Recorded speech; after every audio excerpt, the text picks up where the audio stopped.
Ada satu hal yang sering disalahpahami tentang kekuatan. Orang mengira ia harus terdengar. Padahal dalam banyak dinamika sosial, justru yang tidak bereaksi seringkali memegang kendali.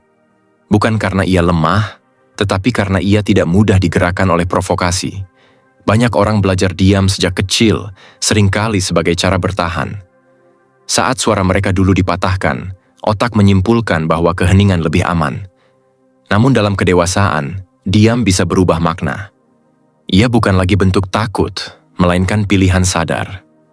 Penelitian psikologi menunjukkan bahwa menunda reaksi dan mengatur emosi membuat keputusan lebih rasional dan relasi lebih sehat dalam jangka panjang. Stoikisme mengingatkan bahwa kita tidak menguasai ucapan orang lain, tetapi kita sepenuhnya berkuasa atas respons kita. Disitulah posisi tawar berubah, tanpa perlu panggung. Pastikan kamu menonton sampai akhir agar tidak kehilangan makna penting dari pembahasan ini. Dan jangan lupa untuk berlangganan agar kita bisa terus berbagi perspektif yang menginspirasi satu sama lain. Mari kita mulai. Poin 1. Cabut akses tanpa penjelasan. Pernah tidak kamu merasa lelah menjelaskan sesuatu yang seharusnya sudah jelas?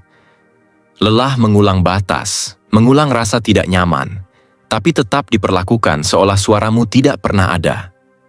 Di titik itu, diam bukan lagi tentang tidak mampu bicara. Diam menjadi keputusan. Namun sebelum melangkah sejauh itu, kita perlu jujur. Apakah kamu mencabut akses karena sadar ini merusak mentalmu? Atau karena ada luka lama yang kembali tersentuh? Banyak penelitian tentang pola kelekatan menunjukkan bahwa orang dengan kecenderungan menghindar sering memilih menjauh saat konflik. Bukan karena tidak peduli, tapi karena otaknya belajar sejak lama bahwa berbicara itu berbahaya. Dulu mungkin setiap kali kamu mencoba menjelaskan, justru dipermalukan. Maka sistem sarafmu menghafal satu strategi. Hilang. Di sisi lain, riset tentang ostracism atau pengabaian menjelaskan bahwa diabaikan itu menyakitkan. Bahkan secara neurologis mirip rasa sakit fisik. 4 hal langsung terancam. Rasa memiliki, harga diri, kontrol, dan makna diri. Tidak heran jika suatu hari kamu memilih membalik posisi. Sekarang bukan kamu yang diabaikan. Sekarang kamu yang menutup pintu. Pertanyaannya bukan benar atau salah. Pertanyaannya lebih dalam. Apakah ini keputusan yang lahir dari kejernihan atau reaksi dari amarah yang belum selesai? Cabut akses yang matang biasanya tidak impulsif. Ia tidak lahir dari ledakan emosi tengah malam. Ia muncul setelah kamu mencoba berbicara, memberi ruang, memberi kesempatan. Lalu kamu menyadari pola itu tidak berubah. Dalam filsafat Stoik, Epictetus membedakan hal yang bisa kita kendalikan dan yang tidak. Kamu tidak bisa mengendalikan bagaimana orang memandangmu.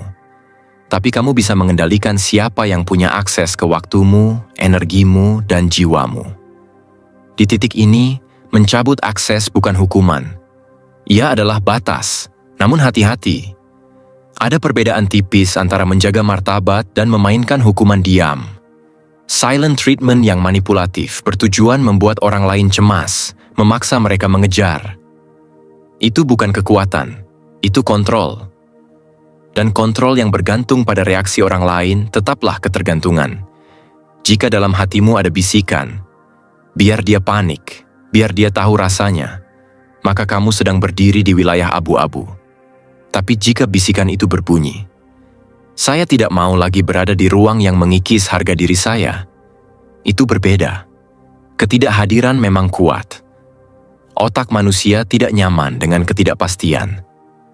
Prinsip kelangkaan dalam psikologi sosial menunjukkan bahwa sesuatu yang sulit diakses sering dianggap lebih bernilai. Saat kamu tidak lagi selalu tersedia, persepsi orang bisa berubah. Tapi jangan keliru, rasa kehilangan tidak selalu berarti rasa hormat.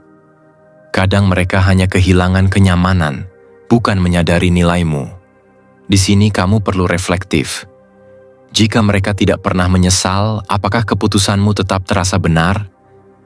Jika jawabannya ya karena kamu lebih tenang, berarti kamu bergerak dari kekuatan. Jika jawabannya tidak karena kamu menunggu validasi, mungkin masih ada keterikatan yang perlu kamu pahami. Cabut akses tanpa penjelasan juga punya harga. Dalam konteks profesional, bisa saja orang menilai kamu sulit diajak komunikasi. Dalam relasi yang sebenarnya masih bisa diperbaiki, mungkin ada kesempatan yang tertutup. Maka keputusan ini tidak boleh sembarangan. Ia perlu ditimbang, bukan dipamerkan. Tapi untuk hubungan yang konsisten, meremehkan, memanipulasi, atau mengikis keberanianmu, jarak bisa menjadi awal penyembuhan. Banyak pendekatan trauma-informed mengakui bahwa menghentikan kontak dengan sumber luka memberi sistem saraf kesempatan untuk berhenti siaga. Perlahan kamu tidak lagi gemetar setiap notifikasi muncul. Perlahan kamu belajar bahwa kesunyian bukan ancaman. Mungkin tidak ada drama. Tidak ada adegan mereka datang meminta maaf. Perubahan persepsi sosial sering terjadi pelan melalui pola konsistensi. Orang mulai membaca ulang siapa kamu ketika mereka sadar pintu itu tidak mudah dibuka kembali. Dan pada akhirnya, cabut akses adalah pertanyaan tentang identitas. Apakah kamu diam karena kalah argumen, atau karena tidak lagi tertarik membuktikan diri pada orang yang tidak berniat memahami? Diam bisa menjadi pelarian, tapi diam juga bisa menjadi tanda bahwa kamu telah naik satu tingkat dalam penguasaan diri. Sekarang tanyakan pada dirimu sendiri, dengan jujur dan tenang. Ketika kamu menutup pintu itu, apakah kamu merasa lebih kecil? Atau justru lebih utuh? Poin 2. Menghilang dengan bermartabat. Ada momen ketika kamu sadar, berbicara lebih jauh hanya akan memperpanjang pola yang sama. Bukan karena kamu kehabisan kata, justru karena kamu sudah terlalu sering menjelaskan. Menghilang dengan bermartabat bukan aksi spontan. Ia bukan drama. Ia keputusan sunyi yang diambil setelah kamu menimbang, menahan, dan melihat pola berulang. Kamu tidak lagi ingin berdebat dengan orang yang setiap percakapan selalu berakhir dengan kamu yang merasa lebih kecil. Psikologi attachment menjelaskan bahwa sebagian orang memang cenderung menarik diri saat konflik. Pola avoidant membuat seseorang memilih jarak sebagai cara bertahan. Tapi di sini kita sedang membedakan sesuatu yang lebih dewasa. Menghilang yang bermartabat bukan sekadar refleks melindungi diri dari ketidaknyamanan. Ia lahir dari kesadaran bahwa arena itu memang tidak lagi layak dimasuki. Kamu mungkin pernah ada di situ. Sudah mencoba menjelaskan dengan tenang. Sudah menyampaikan batas. Sudah memberi kesempatan. Tapi tetap diremehkan. Maka suatu hari kamu berhenti hadir. Tidak ada pengumuman. Tidak ada sindiran. Hanya perubahan sikap yang konsisten. Dalam filsafat Stoik, martabat tidak diukur dari seberapa keras kita membela diri, tapi dari seberapa teguh kita menjaga karakter. Epictetus mengingatkan bahwa yang bisa kita kendalikan hanyalah pilihan dan respon kita. Menghilang, dalam konteks ini, adalah memilih tidak lagi menghabiskan energi pada hal yang tidak berada dalam kendali. Namun mari realistis. Menghilang tanpa penjelasan juga bisa terlihat seperti penghindaran. Di lingkungan kerja, kamu bisa dicap tidak komunikatif. Di keluarga, kamu bisa dianggap terlalu sensitif. Di lingkaran sosial, orang bisa membangun narasi yang tidak sepenuhnya adil. Itu harga yang memang ada. Pertanyaannya, apakah harga sosial itu lebih berat daripada harga batin yang kamu bayar jika terus bertahan? Penelitian tentang batas psikologis menunjukkan bahwa orang yang mampu menetapkan jarak dari relasi yang merusak cenderung mengalami penurunan stres dan kecemasan. Sistem saraf yang sebelumnya selalu siaga, pelan-pelan belajar bahwa tidak semua ruang harus dimasuki. Kamu mungkin merasakannya. Awalnya sepi, lalu tenang. Tidak ada lagi pesan yang membuat dada sesak. Tidak ada lagi percakapan yang memaksamu membela hal-hal mendasar tentang dirimu. Tapi hati-hati juga dengan motif tersembunyi. Jika dalam diam kamu masih berharap mereka panik, masih mengecek apakah mereka mencari, masih mengukur nilaimu dari reaksi mereka, maka kamu belum benar-benar pergi. Kamu hanya berpindah jarak, bukan berpindah level. Menghilang dengan bermartabat berarti kamu siap dengan dua kemungkinan. Mereka berubah atau mereka tidak berubah. Keduanya tidak lagi menentukan arah hidupmu. Secara psikologis, ketidakhadiran memang mengganggu pola. Dalam banyak dinamika push-pull, ketika satu pihak berhenti merespon seperti biasa, sistem lama terganggu. Orang mulai bertanya. Kadang muncul refleksi, kadang muncul defensif. Tidak semua akan sadar, tidak semua akan menyesal. Dan itu tidak apa-apa. Yang penting adalah apa yang terjadi di dalam dirimu. Apakah kamu merasa lebih utuh? Apakah kamu tidak lagi memaksakan diri berada di ruang yang mengecilkanmu? Menghilang yang dewasa bukan lari dari konflik yang bisa diselesaikan. Ia adalah keputusan setelah kamu menyadari konflik itu bukan tentang solusi, tapi tentang pola yang tidak mau berubah. Di dunia yang reaktif, mundur tanpa drama sering terlihat aneh. Tapi justru disitulah kekuatannya. Kamu tidak lagi perlu memenangkan argumen untuk merasa berharga. Kamu tidak lagi perlu diakui untuk tahu nilaimu. Diammu menjadi selektif. Hadirmu menjadi berharga. Dan perlahan, entah mereka menyadari atau tidak, cara mereka memperlakukanmu akan menyesuaikan. Bukan karena kamu memaksa, tapi karena kamu tidak lagi tersedia untuk perlakuan yang sama. Sekarang pertanyaannya sederhana. Saat kamu memilih menghilang dengan tenang, apakah itu karena takut menghadapi, atau karena kamu sudah selesai memberi kesempatan? Jawabannya akan menentukan apakah diammu adalah pelarian atau peningkatan. Poin 3. Naik level secara pribadi. Ada fase setelah kamu berhenti menjelaskan, berhenti mengejar, berhenti membuktikan lewat kata-kata. Fase itu sunyi. Tapi justru di situ arah hidupmu mulai berubah. Sekarang pertanyaannya bukan lagi bagaimana mereka memperlakukanmu. Pertanyaannya, bagaimana kamu memperlakukan dirimu sendiri setelah diremehkan? Mari kita jujur, dorongan untuk naik level seringkali lahir dari rasa tidak dianggap. Dari momen ketika ide kamu ditertawakan. Dari saat kamu dianggap tidak cukup cakap. Psikologi menyebutnya sebagai respons terhadap perasaan inferior. Alfred Adler pernah menjelaskan bahwa rasa rendah diri bisa mendorong dua hal. Pertumbuhan yang sehat atau kompensasi berlebihan yang didorong ego. Kamu mungkin pernah berada di titik itu. Dalam hati ada kalimat yang tidak diucapkan. Tunggu saja, suatu hari kalian akan lihat. Itu manusiawi. Tidak perlu pura-pura suci.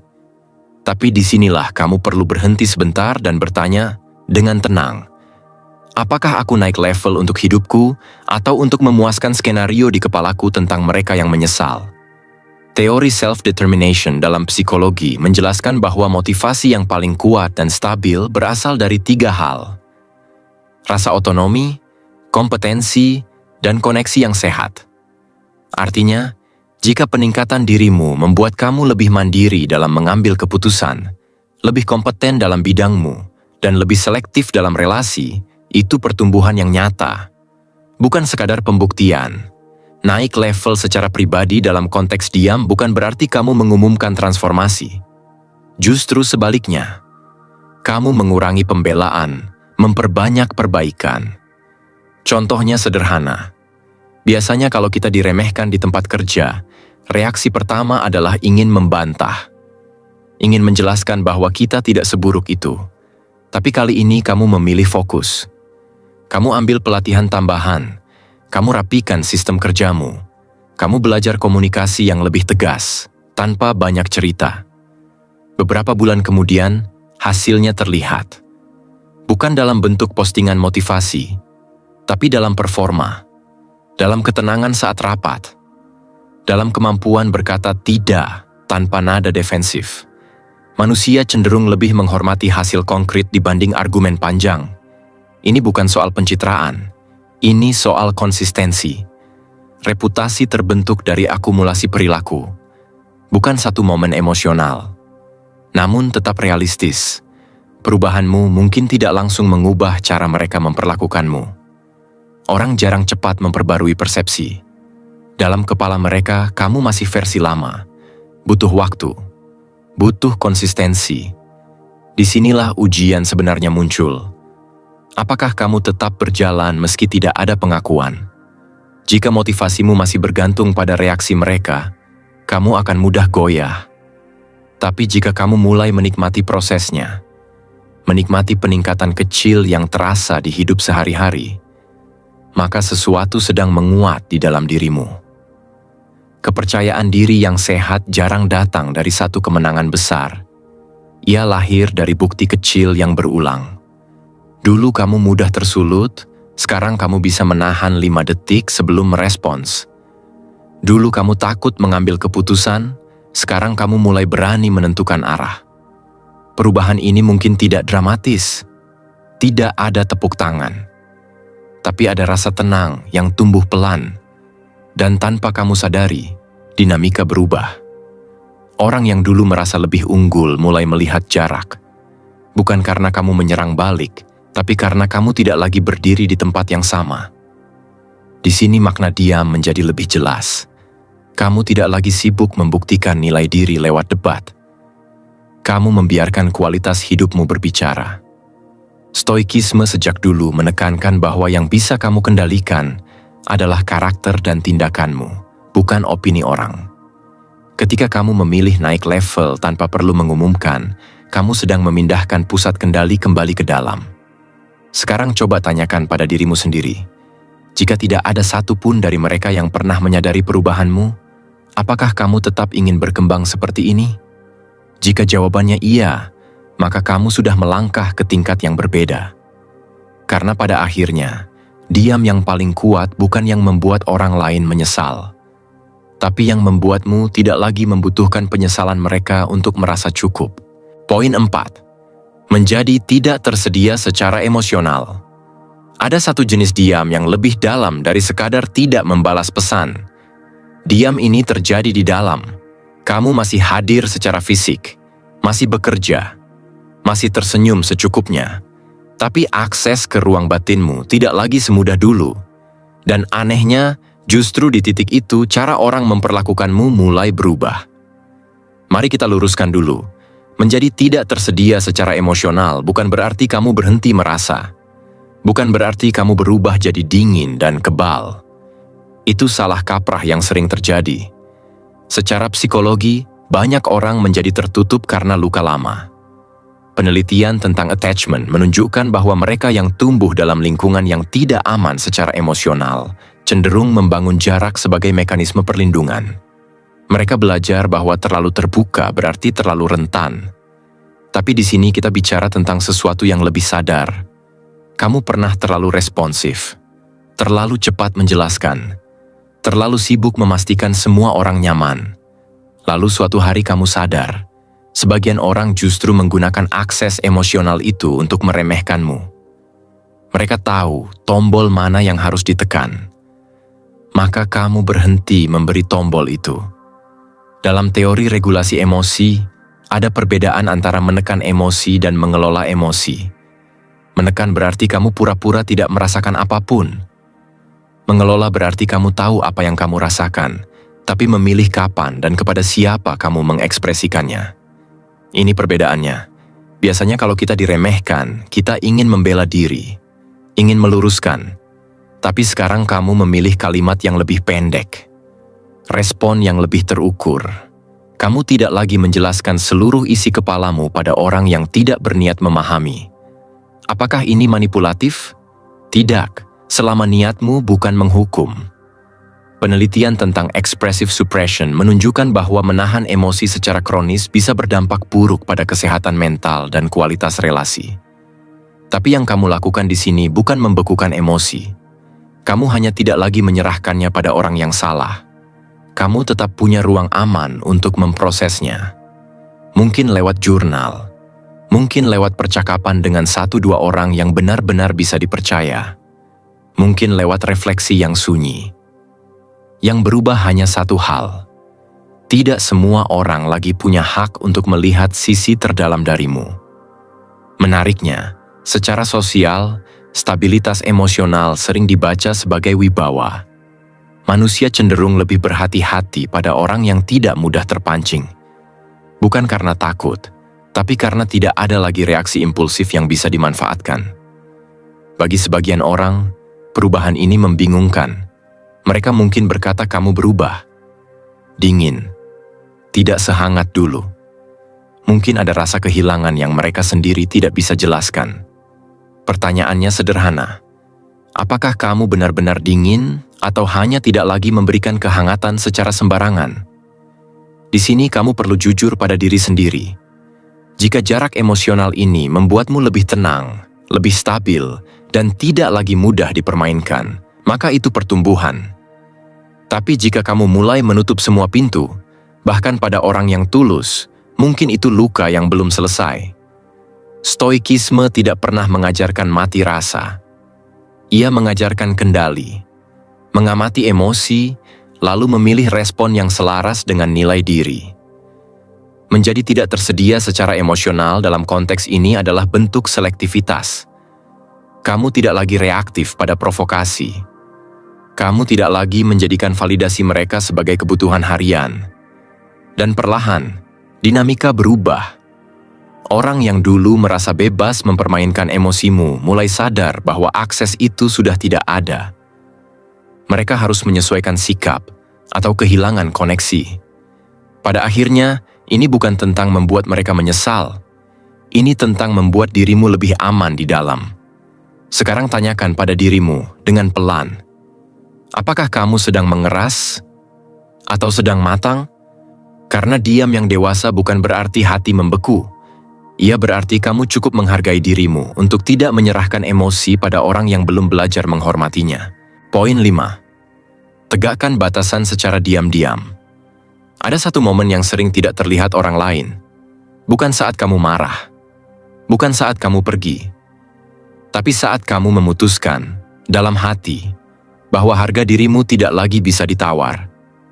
Batas tidak selalu ditegakkan dengan suara keras.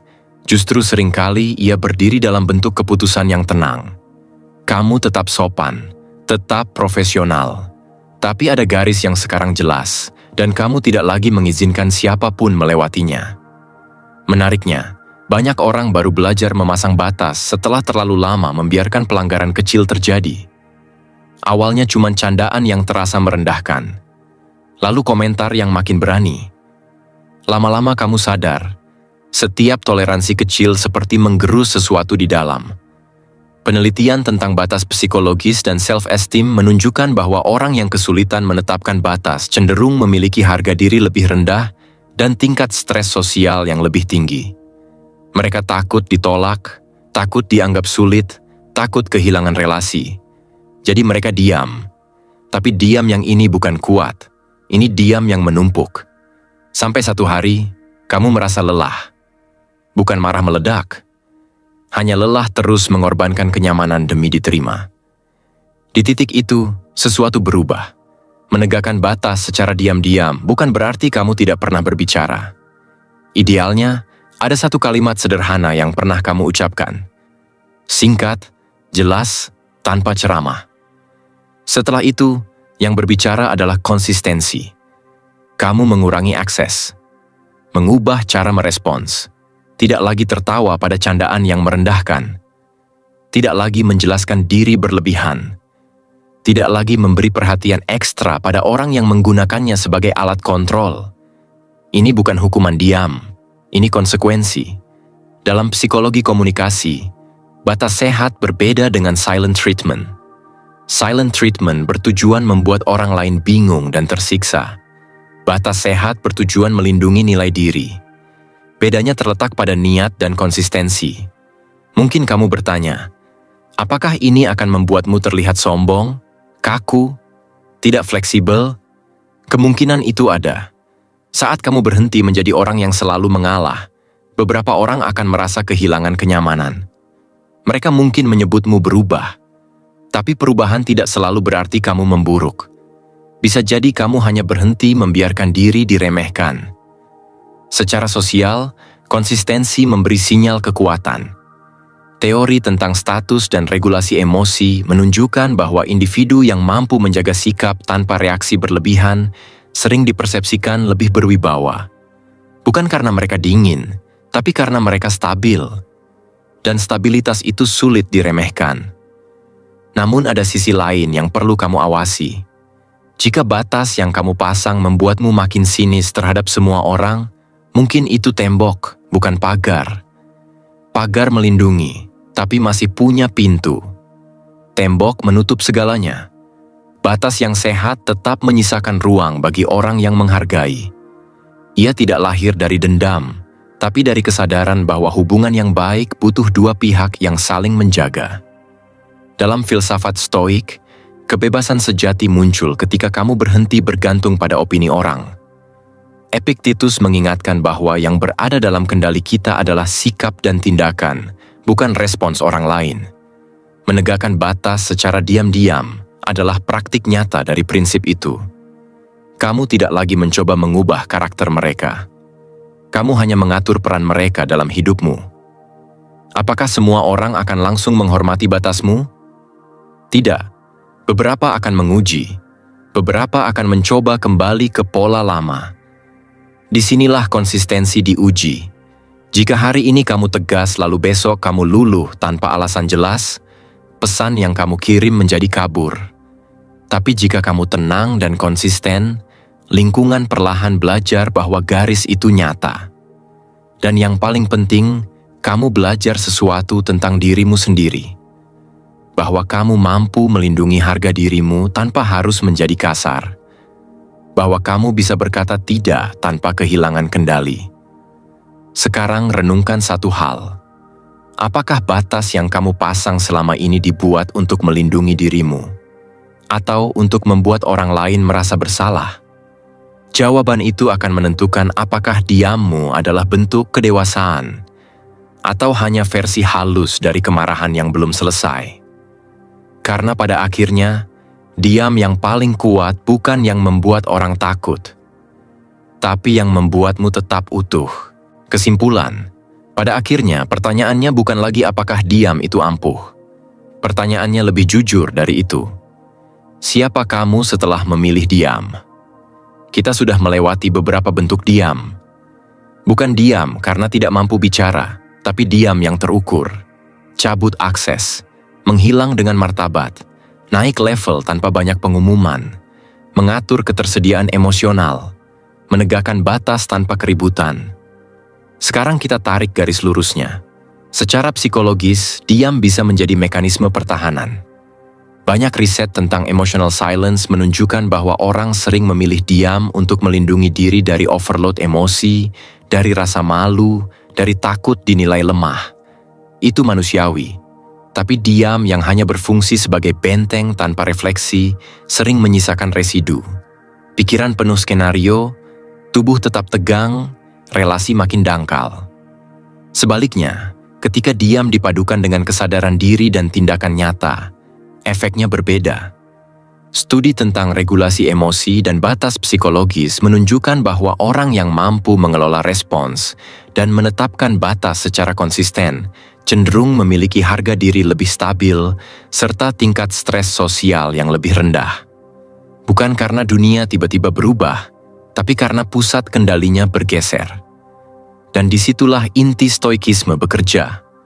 Epictetus menekankan bahwa yang berada dalam kuasa kita hanyalah penilaian dan tindakan kita sendiri.